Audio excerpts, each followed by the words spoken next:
तरफ से यकीनन और मदद आएगी।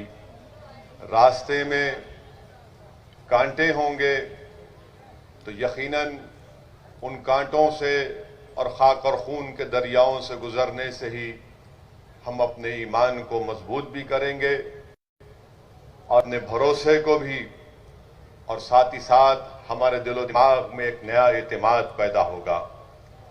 तो मेरी आप तमाम से गुजारिश है कि आप बरसों से दो पार्टी को कबूल किए और आपने उनको अपना वोट और उनको सत्ता दी।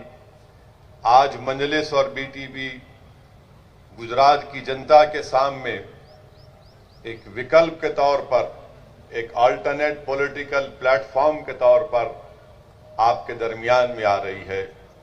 इसीलिए मैं आपसे अपील कर रहा हूं, गुजरात की आवाम से अपील कर रहा हूं, मैं खास तौर से आदिवासी भाइयों और बहनों से, हमारे मुसलमान भाइयों और बहनों से, हमारे दलित भाई और बहनों से, और खास तौर से हमारे ओबीसी भाई और बहनों से अपील कर रहा हूं कि आप इस विकल्प की सरपरस्ती करिए, इसकी आप तायीद करिए।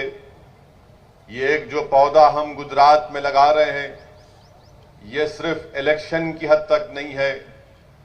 सिर्फ इलेक्शन में कामयाबियां हासिल करने का हमारा मकसद सिर्फ नहीं है, बल्कि मकसद ये है कि यहाँ की गरीब आवाम को इंसाफ मिल सके, यहाँ के आदिवासियों को उनकी ज़मीनें उनसे ना छीनी जाए, किसी दलित और मुसलमान को किसी हुकूमत उन पर नाजायज जुल्म ना कर सके।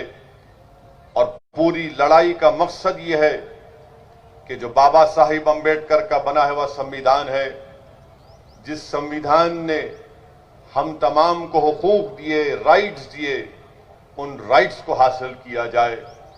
और मैं आपसे ये बताने आया हूं कि याद रखिए, हमारे मुल्क भारत की जमहूरियत की तल्ख हकीकत ये है कि अगर आप ये चाहते हैं कि आपसे इंसाफ मिले, अगर कोई आदिवासी चाहता है कि शेड्यूल 5 का इम्प्लीमेंटेशन हो, अगर कोई मुसलमान ये चाहता है कि मुझे गैर जरूरी किसी झूठे इल्जाम में जेल में डालकर मेरी जवानी को सड़ा ना दिया जाए, अगर कोई दलित भाई हमारा ये चाहता है कि मुझे नक्सलाइट कहकर जेल में ना डाल दिया जाए, बल्कि बाबा साहेब अम्बेडकर के संविधान के तहत मुझे अपना हक मिले, तो याद रखो, सिर्फ नारे लगाने से, सिर्फ आंसू बहाने से, सिर्फ घुटन की जिंदगी गुजारने से, या घर के दरवाजे और तनबियों को बंद करने से कोई आसमान से उतर कर या जमीन से निकलकर तुमको तुम्हारा हक नहीं देगा।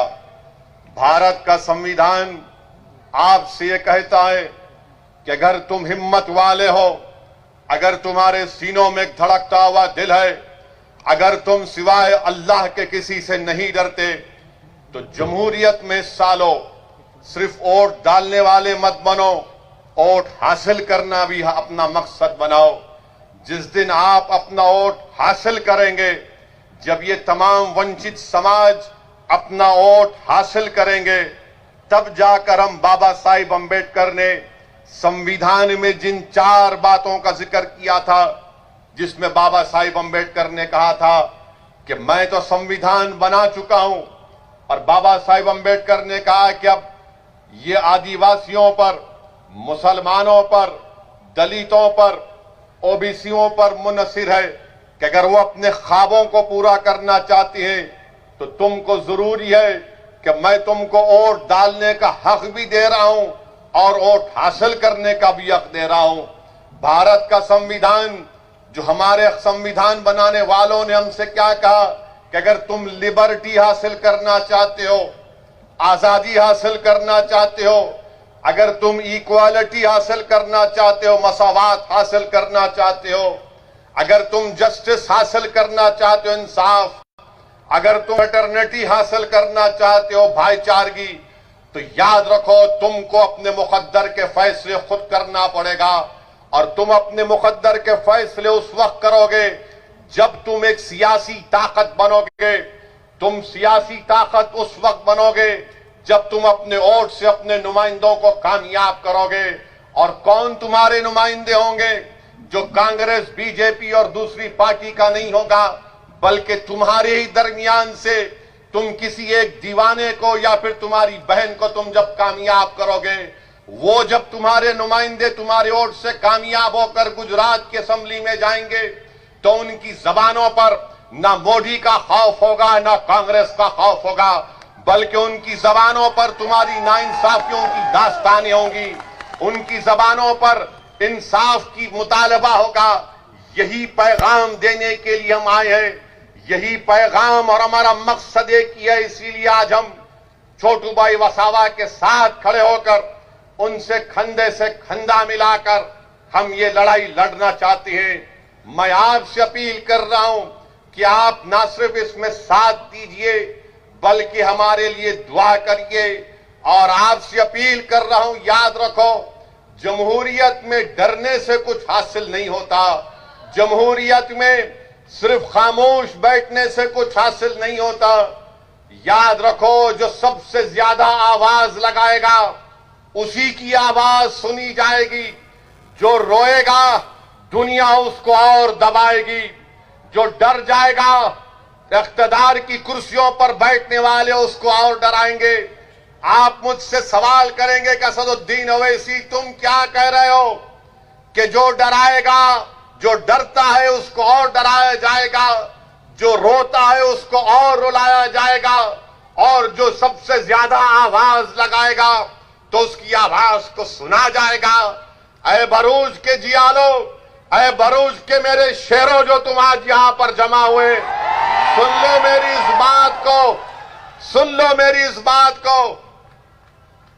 भारत के किसानों ने नरेंद्र मोदी की नींद को हराम करके रख दिया। वो किसान निकल कर आए, वो किसान निकल कर आए, हजारों की तादाद में निकल कर आए, नारे लगाए, दिल्ली को अपना ट्रैक्टर लेकर आया। तो भारतीय जनता पार्टी जिसके पास 300 एमपी है, आज वो परेशान है, टाई टाई उनकी हो रही है कि कैसे किसानों से मुकाबला किया जाए। वही इत्तेहाद के मजाहरे, वही जमहूरियत के मजाहरे आपको गुजरात में करना पड़ेगा, क्योंकि नरेंद्र मोदी, बीजेपी जानती है कि संसद में, विधानसभा में इनके पास इतनी ताकत है कि जो लोग चुन कर जाते हैं वो गूंगे बन जाते हैं, जिनको वोट डालकर भिजाया जाता है वो अंधे हो जाते हैं, बहरे हो जाते हैं। इसीलिए जमहूरियत आपसे मुतालबा कर रही है। अंबेडकर का संविधान तुमसे कह रहा है कि अगर तुम जिंदा कौम हो तो हरकत करो, हरकत में बरकत है। तुम्हारी खामोशी दुनिया को पैगाम दे देगी कि तुम जिंदा कौम नहीं हो। जिंदा कौम का मतलब यह है कि जिंदगी का सबूत देना है। मैं हमारे आदिवासी भाइयों से कहना चाहूंगा कि भारत के संविधान में जयपाल सिंह मुंडा ने जो कुर्बानियां दी हम उनको सलाम करते हैं। यही जयपाल सिंह मुंडा थे जिन्होंने आदिवासियों के लिए शेड्यूल 5 का जिक्र संविधान में किया था। मेरे अजीज दोस्तों और बुजुर्गों, ये हमारी लड़ाई हमारी बका की लड़ाई है।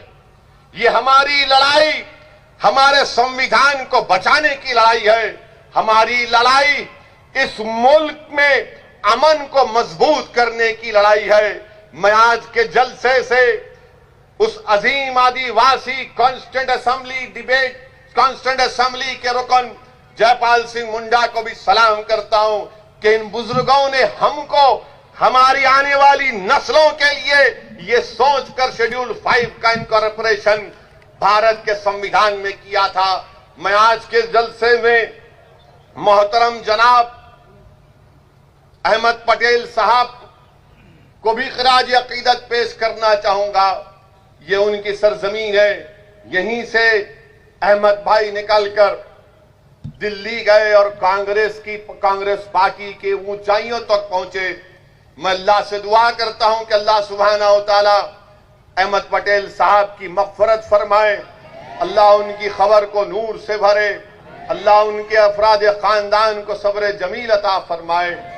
मैं यकीनन अहमद पटेल साहब से मेरे ताल्लुकात थे, मुखालिफत भी मैं उनकी करता था, मगर एक नेक आदमी थे और यकीनन उन्होंने बहुत कुछ किया है और मुझे यकीन है कि अल्लाह उनको उसका अजर आखिरत में भी देगा, उनकी खबर में भी देगा।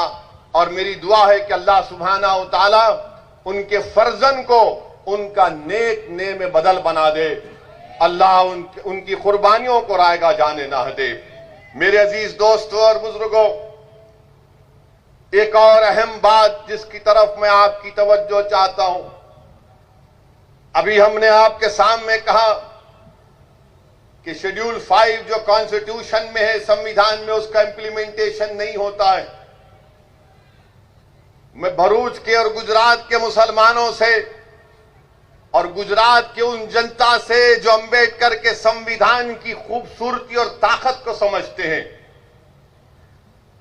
गुजरात में कानून है जिसका नाम है डिस्टर्ब्ड एरियाज एक्ट, जिसमें कोई अपना घर कलेक्टर से इजाजत लिए बगैर नहीं बेच सकता है ना कानून ये।